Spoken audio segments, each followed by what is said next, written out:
पूर्वी उत्तर प्रदेश एक ऐसा इलाका जहां राजनीति सिर्फ विचारधारा या विकास के मुद्दों तक सीमित नहीं रही, बल्कि ताकत, दबदबा और डर का खेल भी बन गई। खासकर 1990 के दशक से लेकर 2005 तक का दौर, जब सत्ता की लड़ाई सिर्फ बैलेट बॉक्स तक सीमित नहीं बल्कि बंदूक की नोक पर भी लड़ी जाती थी। इस समय प्रदेश की राजनीति में एक अलग ही ट्रेंड देखने को मिलता था। बाहुबलियों, गैंगस्टर्स और स्थानीय दबंगों का प्रभाव इतना बढ़ गया कि वो सिर्फ पर्दे के पीछे नहीं रहे, बल्कि सीधे सत्ता के केंद्र में भी आ बैठे। चुनाव जीतने का मतलब केवल जनता का समर्थन नहीं, बल्कि इलाके में अपनी पकड़, प्रशासन पर प्रभाव और कई बार खौफ कायम करना भी बन गया। हालात ऐसे हो गए थे कि जो भी इनके रास्ते में खड़ा होता, उसे हटाने के लिए किसी भी हद तक जाने से परहेज नहीं किया जाता था, चाहे वो राजनीतिक हत्या हो या फिर खुलेआम जानलेवा हमला। ये दौर हमें ये भी सोचने पर मजबूर करता है कि जब राजनीति, अपराध और क्षेत्रीय वर्चस्व एक साथ मिल जाते हैं तो लोकतंत्र की दिशा किस हद तक बदल सकती है। मेरी आज की कहानी एक ऐसे ही हत्याकांड की है, जिसने सिर्फ एक व्यक्ति की जान नहीं ली, बल्कि पूरे पूर्वांचल की सियासत को झकझोर कर रख दिया। ये वो वारदात थी जिसने उत्तर प्रदेश में फैले अपराध और राजनीति के गठजोड़ की हकीकत को खुलेआम सबके सामने ला दिया।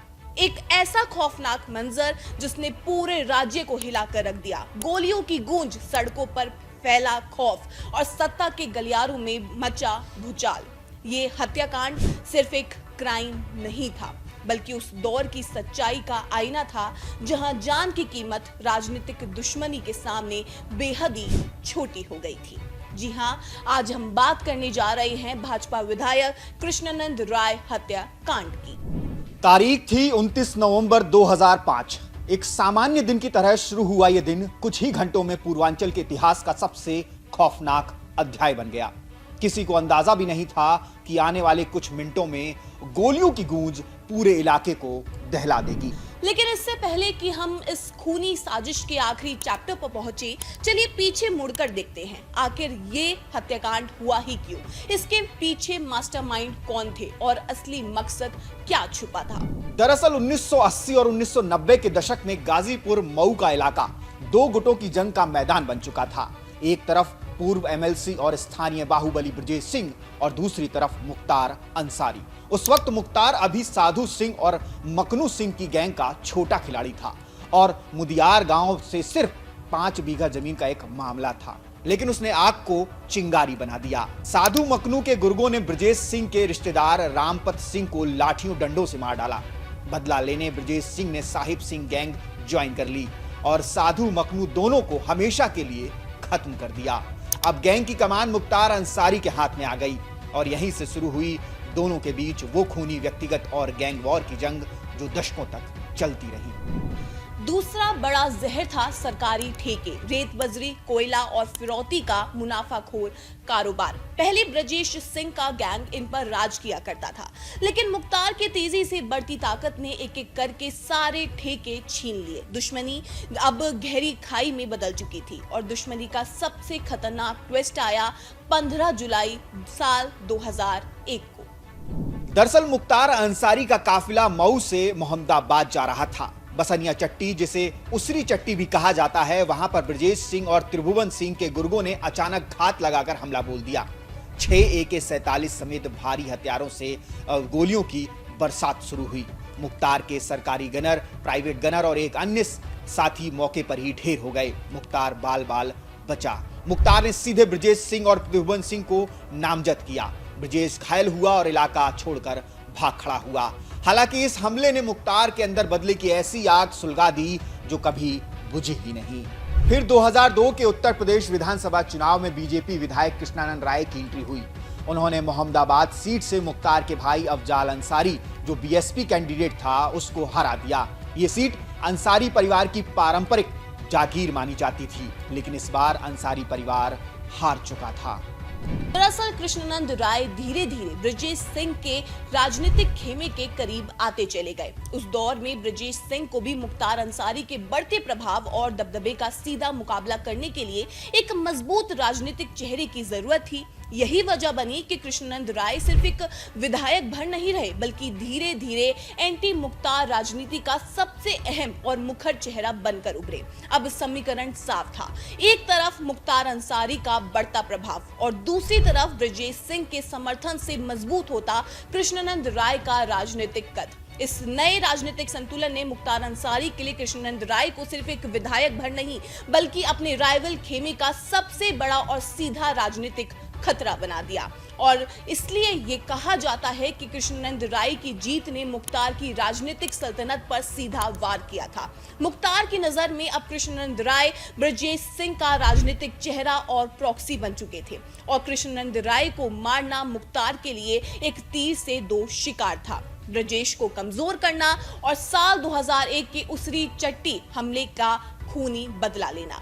इसी को लेकर 13 जनवरी साल 2004 को लखनऊ के सदर रेलवे क्रॉसिंग पर मुख्तार और कृष्णानंद राय के काफिलों के बीच फायरिंग हो गई। दोनों पक्षों ने एक दूसरे पर केस दर्ज कराए। अब ये जंग सिर्फ गैंग वॉर नहीं, पूर्वांचल का वर्चस्व युद्ध बन चुकी थी। इसलिए इस कहानी का अंत भी बड़ा ही डरावना हुआ।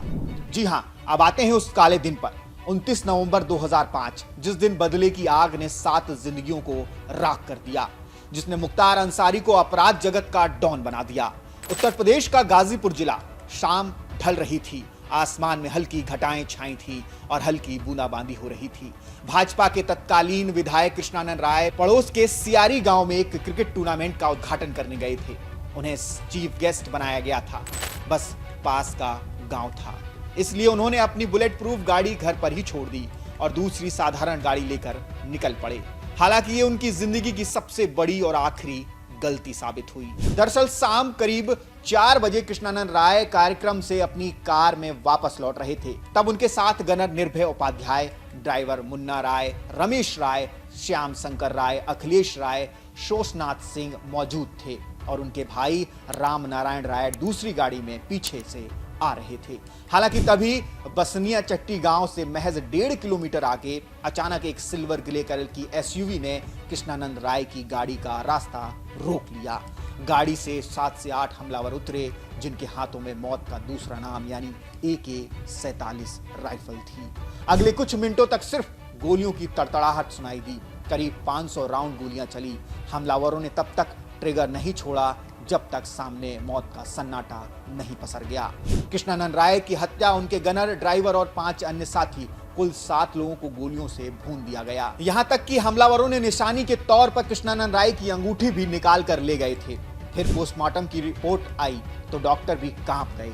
अकेले कृष्णानंद राय के शरीर में 67 छेद थे। यह हत्या इतनी बेरहम थी कि पूरा उत्तर प्रदेश हक्का बक्का रह गया था। आपको बता दें कि वारदात को अंजाम देने के लिए जिस जगह को चुना गया था वो कोई साधारण लोकेशन नहीं थी, बल्कि एक ऐसा रास्ता था जहां वाहन के आगे पीछे मुड़ने की संभावना बेहद ही कम थी। यानी एक बार काफिला वहां पर पहुंच जाए तो बच निकलना लगभग नामुमकिन हो जाता था। यही वजह थी कि ये जगह उस पूरी साजिश के लिए सबसे परफेक्ट ट्रैप बनकर साबित हुई थी। इससे साफ समझ आता है कि ये घटना अचानक हुई कोई झड़प नहीं थी, बल्कि एक पूरी सुनियोजित प्लानिंग का हिस्सा थी। हर कदम पहले से तय था, कहां पर हमला करना है, किस मोड़ पर घेरना है और कैसे काफिले को पूरी तरह से रोक देना है। और इसी रणनीति ने इस हत्याकांड को और भी ज्यादा खौफनाक बना दिया, क्योंकि ये सिर्फ गोलीबारी नहीं थी, बल्कि एक ऐसी योजना थी जिसमें बच निकलने की हर संभावना पहले ही खत्म कर दी गई थी। दरअसल कृष्णानंद राय मोहम्मदाबाद सीट से भाजपा विधायक थे, भूमिहार समुदाय के दबंग नेता, अपराधियों के लिए सिरदर्द। 2002 के चुनाव में उन्होंने मुख्तार अंसारी के छोटे भाई अफजाल अंसारी को हरा दिया था। अंसारी परिवार की यह पारंपरिक सीट थी। 1985 से इस सीट पर अंसारी परिवार का कब्जा था, इसलिए इस हार को मुख्तार भाइयों ने अपनी इज्जत पर ले लिया। मुख्तार ने ठान लिया कृष्णानंद राय को दुनिया से हमेशा के लिए हटाना है। वहीं कृष्णानंद राय ब्रजेश सिंह के भी सबसे मजबूत सहयोगी थे।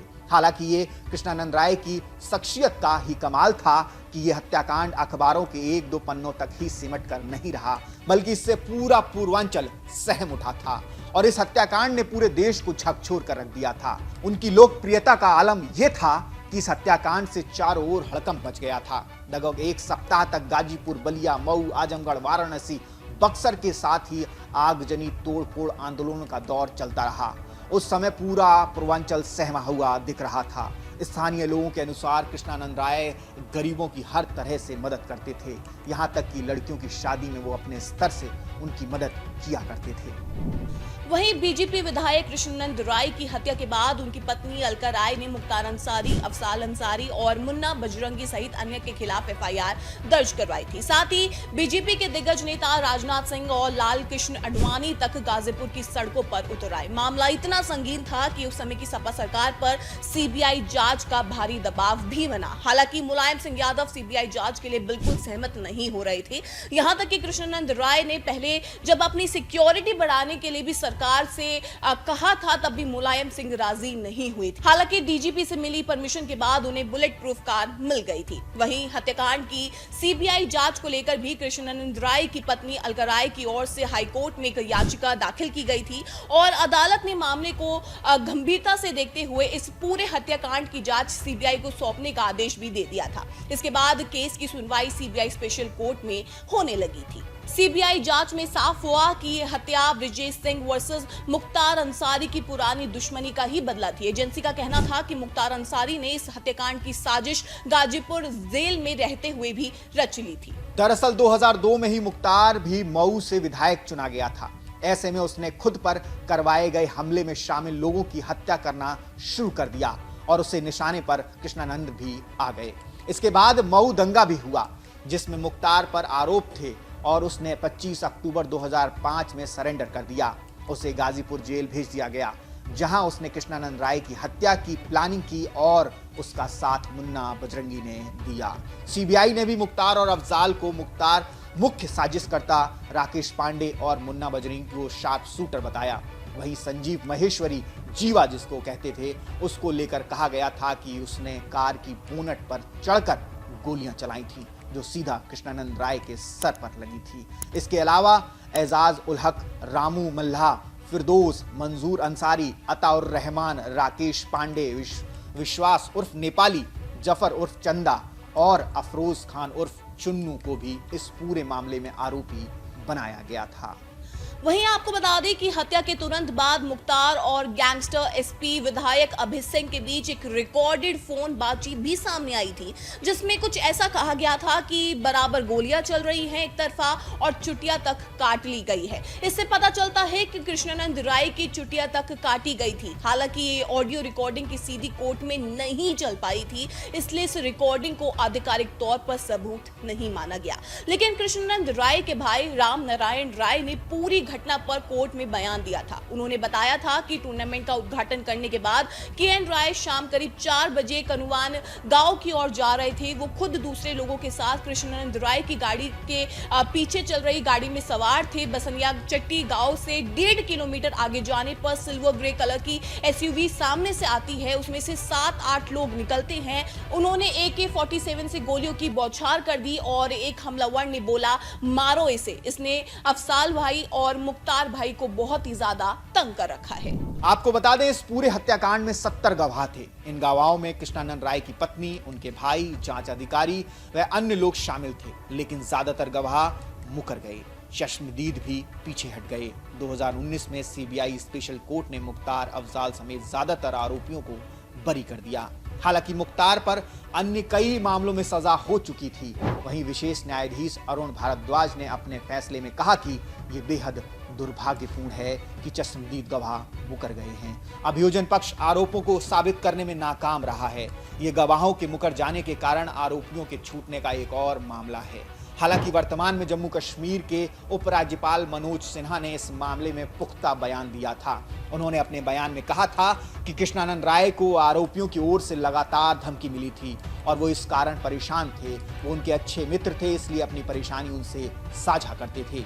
आपको बता दें, अफजाल अंसारी ने उस समय कहा था, हमें राय के परिवार और समर्थकों ने राजनीतिक दुश्मनी और एक सुनियोजित साजिश के तहत फंसाया था। हमारे खिलाफ बॉलीवुड जैसी साजिश रची गई। मेरे 40 साल के राजनीतिक करियर में ये मेरे खिलाफ दर्ज किया गया एकमात्र मामला था और ये मेरे लिए एक कलंक था। मुख्तार और मैं अपने अन्य रिश्तेदारों के साथ बरी होने से राहत महसूस कर रहा हूँ, लेकिन अफजाल अंसारी की ये खुशी कुछ सालों की ही थी। क्योंकि फिर आया साल 2023। गाजीपुर एमपी एमएलए कोर्ट ने मुख्तार अंसारी को कृष्णानंद राय हत्याकांड में दोषी करार दिया। कोर्ट ने उन्हें 10 साल की सजा और 5 लाख रुपए का जुर्माना सुनाया। वहीं अफजाल अंसारी को 4 साल की सजा और 1 लाख रुपए जुर्माना लगाया गया। वैसे आपको बता दें कि मुख्तार अंसारी कभी जेल से बाहर ही नहीं आ पाया था और इस मामले की सजा पूरी भुगतने से पहले ही मार्च 2024 में हार्ट अटैक आने के बाद जेल में ही उसकी 60 साल की उम्र में मृत्यु हो गई थी। वैसे तो इस हत्याकांड समेत उसके कई केस अभी भी कानूनी प्रक्रिया में हैं। उस पर कम से कम 60 से ज्यादा आपराधिक मामले भी हैं, लेकिन मुख्य आरोपी खुद इस दुनिया से अब जा चुका है। बता दें, मुख्तार अंसारी उत्तर प्रदेश की मऊ सदर विधानसभा सीट से लगातार 5 बार विधायक निर्वाचित हुआ था। साल 2005 से जेल में रहते हुए भी उसने लगातार चुनाव जीते। मऊ सदर से 1996, 2002, 2007, 2012 और 2017 में वो विधायक चुना गया था। हालांकि 282 करोड़ से ज्यादा की उसकी संपत्ति जब्त की जा चुकी है। वहीं ये भी कहा जाता है कि प्रदेश में योगी सरकार बनने के पहले मुख्तार पंजाब की एक जेल में आराम से रह रहा था, लेकिन योगी आदित्यनाथ सरकार ने पहल कर मुख्तार को पंजाब से यूपी ट्रांसफर कराया। वहीं मुख्तार को पंजाब जेल में रखे जाने को लेकर कृष्णानंद राय की पत्नी अलका राय ने प्रियंका गांधी तक को चिट्ठी लिखी। चिट्ठी में उन्होंने लिखा था कि माफिया मुख्तार अंसारी को पंजाब की कांग्रेस सरकार में जेल में संरक्षण दिया जा रहा है। मुख्तार अंसारी को राज्य अतिथि बना दिया गया है। उन्होंने कांग्रेस और प्रियंका वाड्रा पर मुख्तार अंसारी को बचाने की कोशिश करने का आरोप भी लगाया था। हालांकि मुख्तार अंसारी की मृत्यु के बाद कई जगह खुशियों का माहौल भी देखने के लिए मिला था। कृष्णानंद राय की पत्नी अलका राय ने काशी विश्वनाथ टेंपल में दर्शन के बाद कहा कि उनके लिए आज का दिन त्योहार की तरह है। उन्होंने इस मौके पर यह भी कहा कि वर्षों की लड़ाई और संघर्ष के बाद उन्हें कहीं ना कहीं न्याय मिलने का एहसास हुआ है। उन्होंने कहा, हम होली नहीं मनाते थे, लेकिन आज का दिन हमारे लिए होली का त्योहार है। उन्होंने आगे कहा कि मुख्तार की वजह से जितने परिवार अनाथ हुए उनके लिए खुशी की बात है कि एक अपराधी का अंत हुआ है। उन्होंने योगी और मोदी को भी धन्यवाद दिया। वहीं मुख्तार की मौत को लेकर प्रदेश सरकार पर लग रहे आरोपों को भी गलत बताया। वहीं बेटे पीयूष कुमार राय ने भी खुशी जताते हुए खुलकर अपनी प्रतिक्रिया व्यक्त की थी। पीयूष राय ने कहा कि ये फैसला भगवान ने लिया है। मेरी माता जी के त्याग, तपस्या और बलिदान का फल हमारे आराध्य बाबा गोरखनाथ और बाबा विश्वनाथ से सूद समेत मिला है। तो आखिर में मैं यही कहूंगी कि कहानी सिर्फ एक हत्याकांड की नहीं बल्कि उस दौर की सच्चाई की है जब पूर्वांचल में सत्ता, अपराध और राजनीतिक एक दूसरे में उलझ चुके थे। कृष्णानंद राय की हत्या ने न सिर्फ एक परिवार को तोड़ा बल्कि पूरे राजनीतिक तंत्र को हिलाकर रख दिया। सालों बाद भी ये मामला याद दिलाता है कि जब वर्चस्व की लड़ाई लोकतंत्र पर हावी हो जाती है तो उसका अंत सिर्फ खून और खामोशी में होता है। सालों बाद भी ये मामला लोगों के जहन में जिंदा है, कभी सवालों के रूप में तो कभी यादों के रूप में। बाकी अगर आपको ये वीडियो पसंद आई हो तो वीडियो को लाइक करें, कमेंट करें, शेयर करें और चैनल को सब्सक्राइब जरूर करें। और ऐसी ही सच्ची और अनसुनी कहानियों के लिए जुड़े रहिए हमारे साथ।